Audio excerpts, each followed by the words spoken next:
Good evening. This is Wednesday night. It is lighting night with Nick Airriess. Good evening, Nick. Good evening, John. How's it going? It is going well, going very, very well.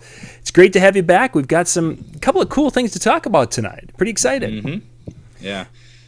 Yeah, and we're getting right to the point now. We're going to be getting into summer and schedules and getting things ready because I hear come August, you guys are going to have some really cool stuff that we're going to be able to see for the first time anywhere at the DJ Expo. Is that correct? I can personally tell you that we have the full gambit. We have some stuff that's very practical. It's very user-friendly. It's all very compatible with, as you know, we released a teaser just recently about the new Freedom series. I, of course, can't talk much about that because we've been keeping it a secret this long. We might as well hold on to the surprise until August. But I can tell you that they are all the new versions. We've had a lot of people ask about the compatibility of them, and they are all compatible with the old Freedom technology. Although I can tell you they're going to be a lot easier to use. We've gotten a lot of great feedback from our customers, and we've really improved the whole system. So we're all sitting around just as excited as everyone else is to release this because we've been playing around with it for so long, and it's time. We gotta get them out there. But then on the other side of things, I have some really crazy new products that I guarantee you none of you have ever seen before. It's going to be really, really cool. So DJ Expo is going to be a great show. There's going to be a lot of really fun new toys out there, stuff that I'm struggling with my words right now because I'm so excited about all the stuff. So, yeah. I've heard a little sneak peek in the back, and then of course I've seen the video with the new Freedom, the Freedom teaser, and it looks cool. One of the things I on that video that I saw that I'm seeing a smartphone. It looked like, and it looked like it was controlling the color of the. That looked pretty intriguing. Very observant. That looked pretty. Yeah, very observant. I'm thinking that this is going to be something cool, and yet it's going to be completely compatible with everything that's been produced. The old Freedoms, yep, the old Freedoms. If you own some of the old Freedoms, the Quad 5s, the RGBAs, even the original RGBs, they are still compatible with them. Nice. So it's really, really exciting, and I cannot wait. I cannot wait for everyone to see them. I really can't. Well, we'll be shooting a lot of video at DJ Expo, so you and I can talk about all the different things, and we'll put some teasers up right away. Well, not teasers. We're going to show some people right from the show floor immediately of what they're going to be looking at, and then we'll go into some more in-depth product descriptions and such with that. But and you'll get a chance to meet Rick, one of our new product managers in Chauvet DJ. He's been with us for a little bit, and he finally, at least his voice, made a debut on the teaser video. So hopefully, come this DJ Expo, you'll be able to meet him, and he's been just a huge part of the whole new Freedom line, and it's going to be great. So great, that sounds wonderful. Looking forward to it. That's. Geez, about 2 months away now? Is that? Yeah. Yeah, it's kind of scary. The children are home from school, and already we're only 2 months away from Expo. Oh, But that's okay. That's what happens. Well, I'm getting married a few weeks before, so that's what scares me. It's that's coming up even closer. So it's like all the planning and stuff I'm doing with that, along with DJ Expo and everything. Oh, wow! So you do have a busy summer. Wow, it's going to be a busy summer. That's good stuff. Sure our wedding DJs that are watching right now know exactly what a busy summer's like. That's for sure.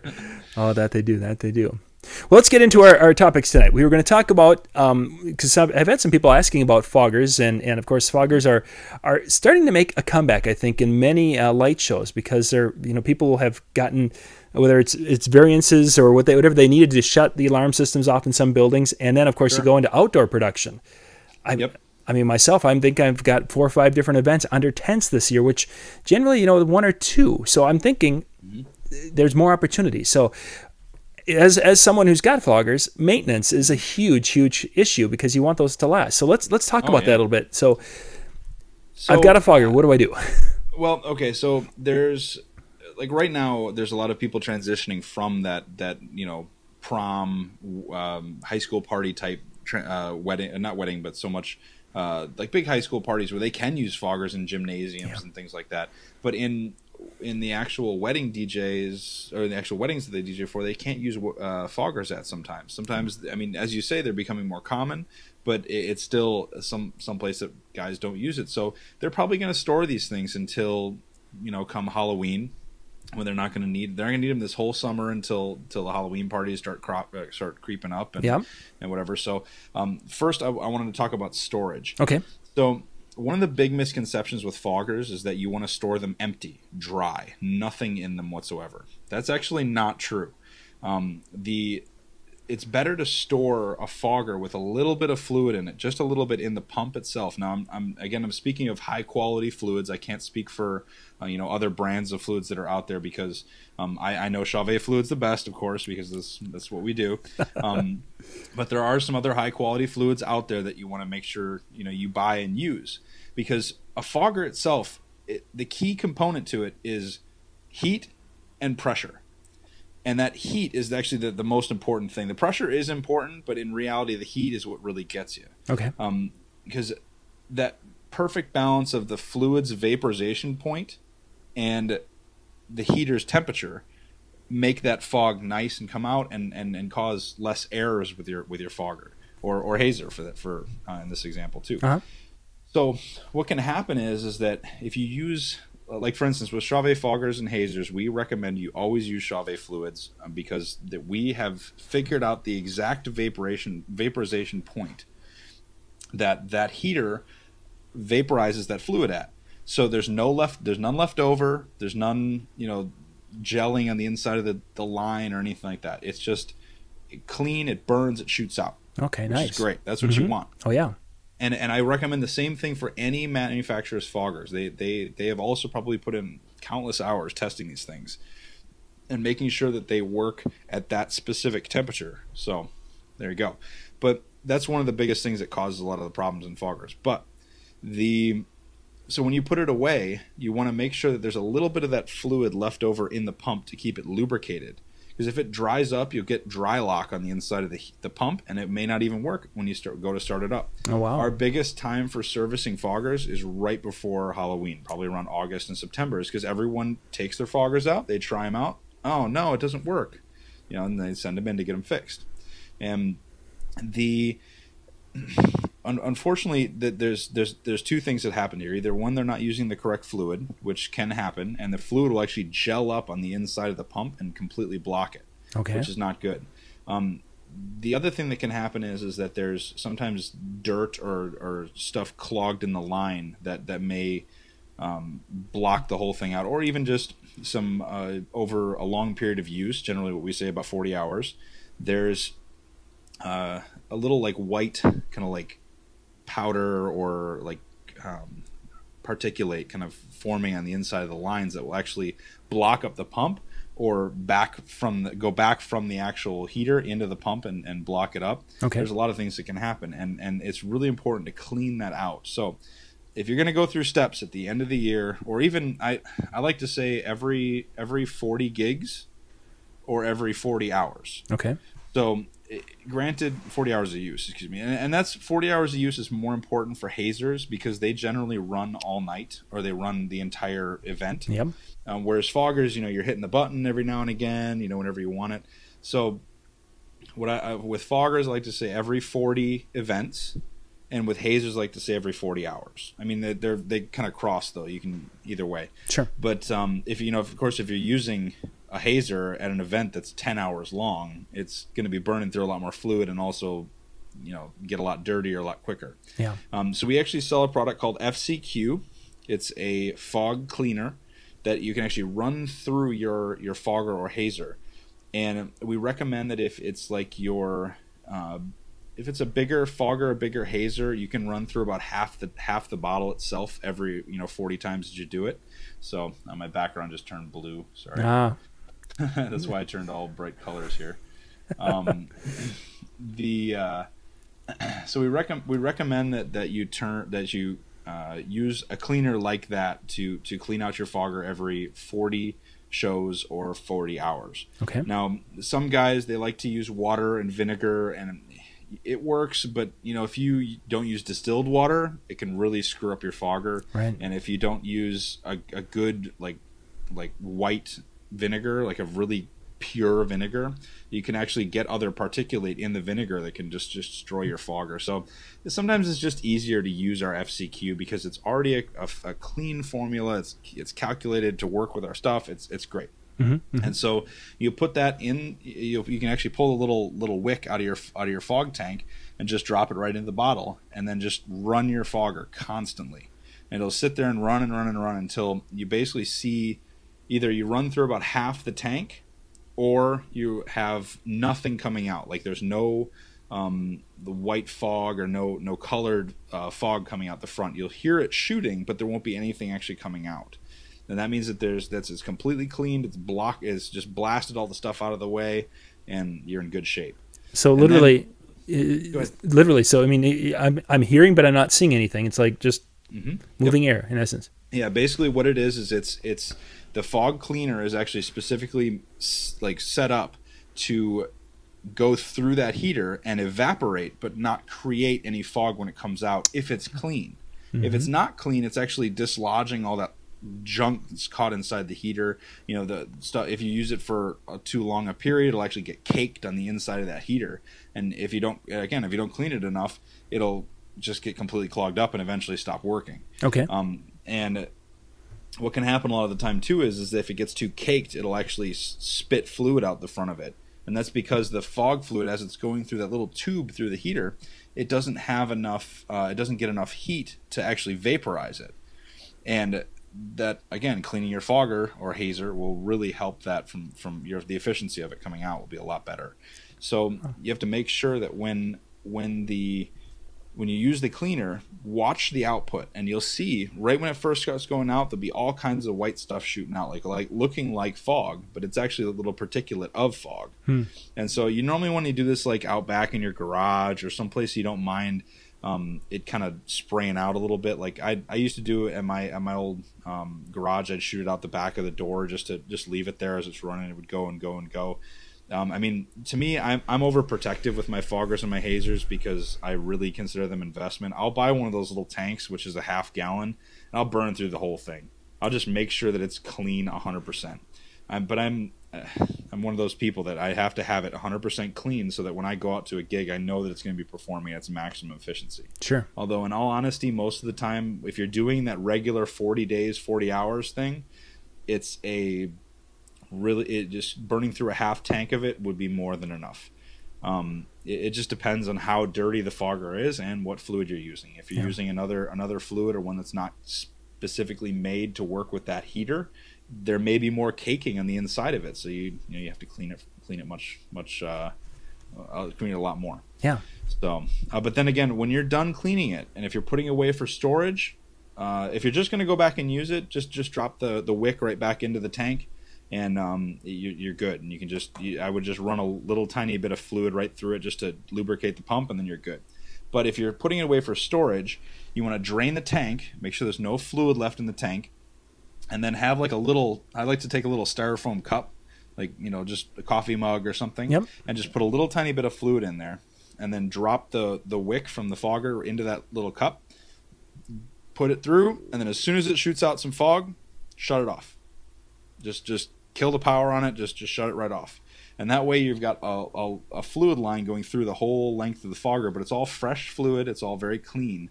And it's that way it keeps the pump lubricated. There's not going to be any rust forming on the pump, which generally there shouldn't be, but you never know with with Chauvet foggers and hazers, they're all stainless steel and aluminum parts, so you're not going to have to really worry about so much rust. But there's some cheaper foggers that are out there that may have some steel parts in them that with the constant moving of fluid, they don't rust, but if it sits there for a long time, they definitely could. Sure. So I like to make sure the line's nice and full of fluid, and then you can pull the wick out and just seal it up and put it away for the season. And then when you're done at the end of the season, start out with a nice clean an FCQ or like our cleaner, and just run the cleaner through it once just to get it nice and clean and ready to rock for the season. And you'll find that fogger will last you for many years. I currently still have one of my Hurricane Haze 2s, which is before the Haze 2D,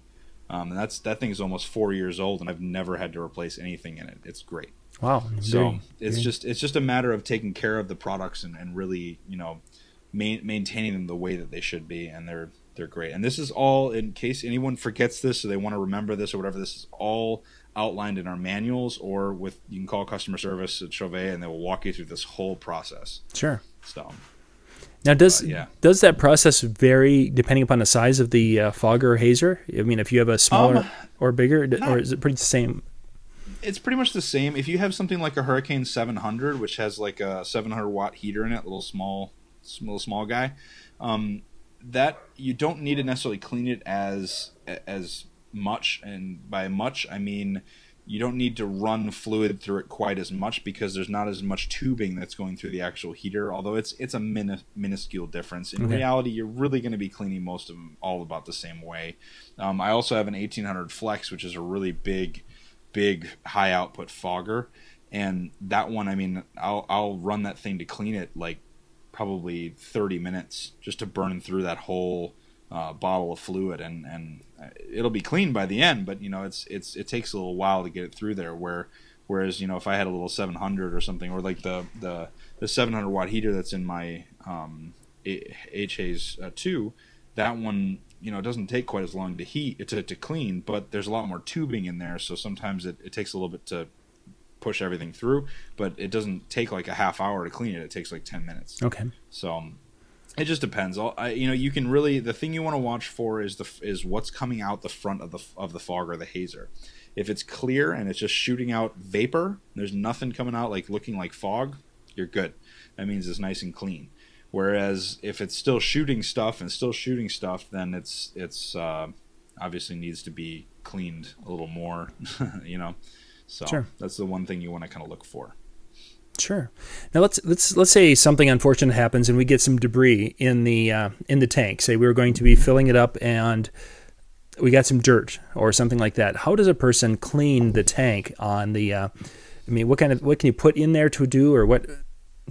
Can you walk us through that? The thing that I would recommend doing is, if you want to, like, let's say I've actually had, and I've had some people throw some like food coloring in their foggers to try and color the fluid, and don't do it. It does nothing. The fog still comes out white. The only difference is the food coloring ends up caked on the inside of your heater. Yeah, trust me, I've seen it. But this guy, called us up and said, "Hey, what do we do about this?" And of course, our customer service team's like, "This guy's trying to clean his tank after he put food coloring in it. Well, that's weird. Okay, well, whatever." So they called me and they say, "Hey, we got this issue. Can you help us out with it?" And the thing is, with your tank, it just needs to be cleaned out so that there's nothing in there. Like, you can clean it with vinegar, you can clean it with bleach, you can clean it with anything, but just make sure it gets nice and rinsed out, that there's no residue or anything left in the tank. There will be some, once you put the fog juice back in it, there's going to be plenty of residue in there, but you would just want to make sure that it's all cleaned with water-based cleaners, stuff that you can clean off with water. Okay. You don't want to use any industrial stuff like acetone or any of that stuff, because there's a chance that it might melt the plastic. Most tanks are plastic, so you don't want to use really industrial cleaners. You use all water-based stuff. I have a couple of guys that use Dawn soap to clean their stuff out. I don't recommend it, but I've seen people do it. Okay. So the cleaning the tank out, like if you for some reason got like some bark in there or something, if you're using it outside and a stick falls on it or something, I don't know. Most caps are sealed, but whatever it is, if there's dirt or something in there, it's really easy just to dump out the fluid. Make sure if there's dirt in that fluid, though, get rid of it. It's just fluid. It's cheap. It's probably $30 a gallon. I mean, I guess in comparison to gas, it's not that cheap, but that's okay. But it's still better than clogging your fogger up. Yeah. And your fogger is an investment, and when it comes down to it, you really just want to get rid of that fluid that's in there, and then give the tank a nice wash down. All of our fluids, at least with Chauvet, are water based. So if you spray that tank with some just water on the inside of it, it'll get it pretty well cleaned out. I really can't imagine, except for, of course, food coloring, what it would really stay in that tank long enough that wouldn't stay in there past a water spray. Mm-hmm. And that alone will get it nice and clean. So sure. Now, go ahead. Oh, I was just gonna say one thing you gotta keep in mind: the Geyser RGB has a return line in the tank, and that's actually for it to spit hot fluid back into the tank. So if you're actually doing this cleaning process with a Geyser RGB, you want to make sure that that hot fluid tank is not going to hit you, or it's going to go into some type of a bucket, because it'll actually, as it's shooting, it'll shoot, and then when you stop it shooting, it'll spit that hot fluid back into the it would normally spit it back into the tank, but since you have it out of the tank, it's not going to go in there. Mm-hmm. So just be really careful with that, because that fluid is very, very hot, and it's one of those things that you don't want to get on you, because that fluid is very, like, I don't want to call it oily, because it's not oily, but it's like sugar water, or like syrup. Okay. Syrup is very kind of thick. It's hard. It's kind of thick. It's not exactly easy to get off your skin. If you just wipe it off, it's not going to come off. You're just going to spread out the heat. So I would recommend just making sure you have another little cup or another little canister to hold that hot fluid. You can split them and have one go into the original tank and the other one go into your pull tank. Mm-hmm. Just a word of caution with that unit. I know there's a lot of those out there right now, so that's something you just got to be careful with. And now that was with the Geyser, correct? Geyser RGB, yep. Now, what does Geyser Junior? Does it have the same? There is a Geyser Junior. It does not have the same technology. Okay. It's the Geyser, the big Geyser. It's one of the benefits of the big Geyser is that pump recirculation. It shuts the fogger off like instantaneously. So when you stop pumping it, it just stops instantly. Sure. So that's one of the cool effects about the Geyser, and it's just one of those things. If you're cleaning it, you just got to be careful with it. So. Very cool. Very cool. Are there any service, besides, cleaning it with the fluid on the inside and, cleaning a tank, and you mentioned, plugging sometimes of the different parts of it. Is there anything that's really serviceable that a consumer or the end user could, or is it basically we clean it and if there's more, send it in? Yeah, if there's any more than you can't get out with a cleaner, you're going to have to send it in to the manufacturer, like Chauvet or American DJ or any of those companies. Because unfortunately, if there's something like lodged in there, or the fluid is caked so badly on the inside of the heater, or the pump is shut down, or any number of things. Actually, one of the most common failures, which a lot of people don't know with foggers, is there's a temperature sensor on that heater that regulates it to keep it at a specific temperature. Uh-huh. And those temperature sensors go bad all the time. And sometimes you just, it's one of those things that would be easy to replace if you're a tech-savvy guy, but we always encourage people to send it into service and have it replaced. A lot of the time, that's all it is, just changing that little part out. It's a very inexpensive part, and normally it's covered. Chauvet has a great warranty on their products, so it's normally covered under the warranty. Otherwise, I really wouldn't recommend. I've seen a lot of people stuff like pipe cleaners down the heater or whatever. I don't do that, because to me, if you shove something in, that there's a snake that goes through that whole heater core. It's like most heaters are this big metal core that has like a stainless steel. Sometimes they used to be copper, but stainless steel line that goes through the core, mm-hmm. and that core heats up and then heats that tube line up, and then as the fluid goes through it goes psh, and shoots out. But that core generally curves and kind of changes directions. Some of them are straight, some of them turn, some of them curve. It just depends on the design of the actual unit itself. Mm-hmm. And that's one of the reasons why I wouldn't recommend using like a pipe cleaner or something to stuff down in there and kind of clean it out, because you're either going to get the pipe cleaner stuck in there, which happens, or you're going to dislodge something and then just jam it in there even farther. You know what I mean?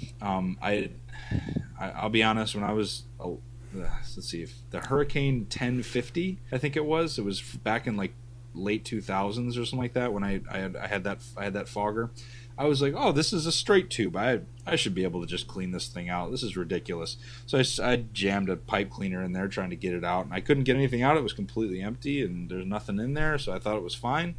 And it turns out that I had actually wedged a piece of something into that heater and completely destroyed it. Oh, So no. it's one of those things you just don't want to mess with. We have some very skilled technicians in our technical repair department, and especially if it's under warranty, just get it fixed. Sure. That's the best thing I could say. Sounds good.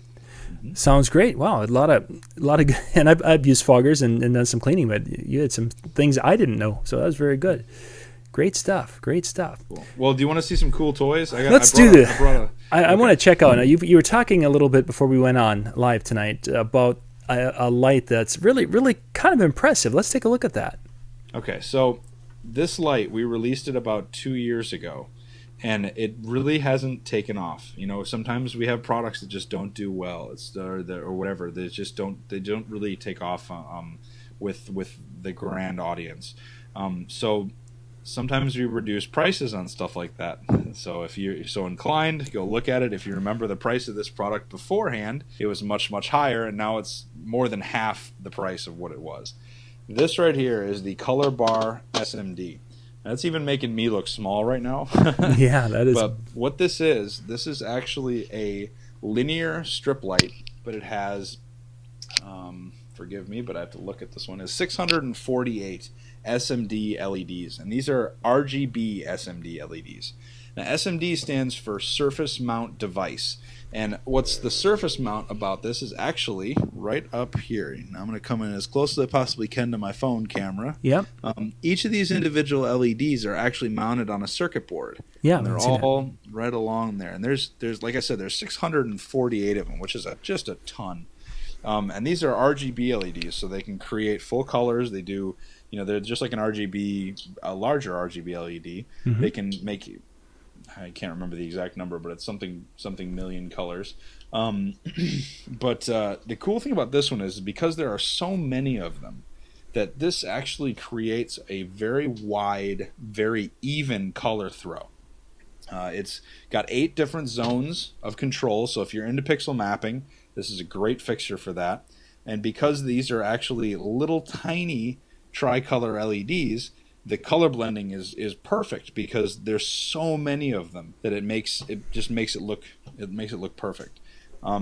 So remember a couple weeks ago or a couple shows ago we talked about the Cobb LED, the COB chip on board. Yep. So these are actually, this is probably why we don't sell or didn't sell many of these, is because in each of these zones there are, I think that's a zone right there. Yep.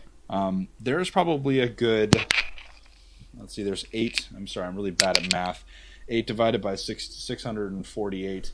Well, anyway, it's a lot of LEDs. Yeah, about 80. Each zone. Mm-hmm. Yep, and about 80. And so if there's 80 LEDs in each zone, if you imagine the cost of each individual one of those LEDs and each of the placement of each of those LEDs and everything, the cost of just doing that is a lot when you could just replace it with a single Cobb LED and you're done. Mm-hmm. That's why the Cobb technology is really has gone so much, has been a big leap forward in comparison to what this was. But the cool thing is that this is actually, the brightness and the output of this is very similar to like our Epic series, except the Epic series is in the Pro line and they have a proprietary protocol called ClingNet that controls them, so you can actually pixel map them. Whereas this only has the 8 zones. But this light, as you can see, is built to a very pro standard. Yeah, it's a very solid light. It's just an awesome product. And this is it's really fun to play with these ones because I don't get to play with these older lights very often. But we used these at LDI about 2 years ago to make a big chandelier, and it was just a lot of fun. Let me see if I can get to do some programs here. Okay. I'm going to jack the speed up a little bit. Come on. Sorry, I'm not controlling it with DMX. I'm controlling it with the back of the display, so sure. I have to kind of set it up here. Okay, so this might get a little bright, so I'm going to kind of hold it like so. Yeah. So it can do these really cool chase patterns with the pixels. But as you can see, it's really, really bright. And I'm going to actually turn it around and put it behind me here so we can see. It's right now it's only using 2 of the pixels, and it's lighting this whole back area behind me. Wow. And because of those SMD LEDs, it's got a very wide throw. You can see I'm angling it towards you, but it still kind of covers my face even, and it's at a pretty steep angle right Yeah, here. very much so. And so this can make some really cool wall wash effects. It covers a really, really wide area, so very, very cool stuff. Let me get it on a static color here. So right now I've got it on like a nice blue. One of the cool things about those RGB LEDs is being so close together is that, like I said, the colors blending is perfect. Yeah. You can make like a warm white, you can make a cool white, you can make some really cool like fuchsia colors. Let me see if I've got a nice fuchsia in here. Nope. I bet you I have it saved. There we go. So here's a nice amber, for instance. And that amber, it looks a little red in your camera there. Yeah, but we're red. It's a very nice amber. I wish I had a better way of showing it with this guy, but it's so bright that I'd be washing your camera out like crazy. It is. So it's all right. Yeah. But again, the price just dropped on these things, and they really are such a cool light, and they're great for washing. And actually, one of my favorite uses for these is a cyc. Is to be able to put it on, what a cyc light is, right? No, kind of. That's a new term for me. What is that? Okay, so cyc comes from cyclorama. It's like the original like old theater drapes that would slide back and forth and change in different productions, different stages of a theater production or a play. Okay. And the cyclorama light or the cyc light would cover the actual backdrop and light it up, and it would have to be from a very close distance, cover a very wide area. And that's where the term comes from. They're also really good for lighting people from the front down and up. So a lot of like comedians you'll see will have a layer of white lower, kind of almost like a cyc light in the front, lighting them up. Because most of the time people are seeing them from below and looking up at them. Yeah. And this light is great for that because there are no color shadows whatsoever. So if you have it all set to a warm white, it'll light their whole face up and like very, very bright. Nice. And this is great too for if you have like a white background for like, for instance, right now behind you, John, it's green. Yep. If that was all white, I could actually set this light right down below you, right behind you, and it would light the entire wall up behind you. And it would make it whatever color you want because it's RGB LEDs. Nice.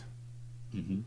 So it's a really great little light, and it's got some actually, just in case you do decide to use it for pixel mapping, I'm gonna blow the camera out again. Let me just turn it off here. So it's got these mounting brackets right here that you can use to align them to make it actually sit like all in a row, so you can do some really cool pixel mapping stuff. You can set it up in an array, which will make a really cool like effect light for like weddings or whatever.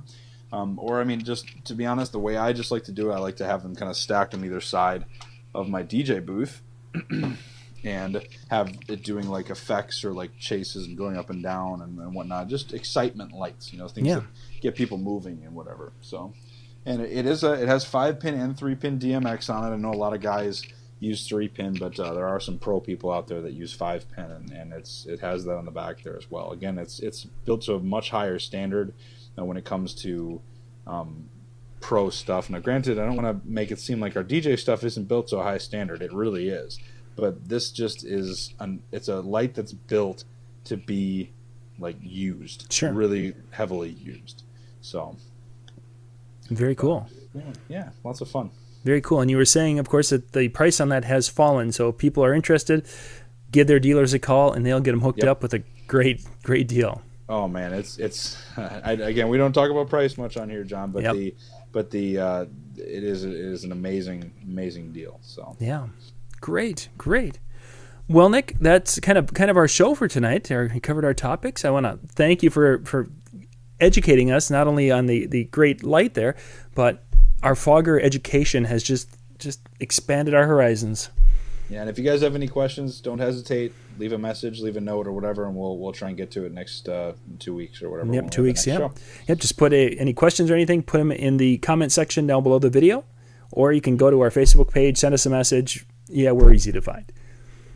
Once again, Nick, thank you very much for your time this evening. Thank you, John.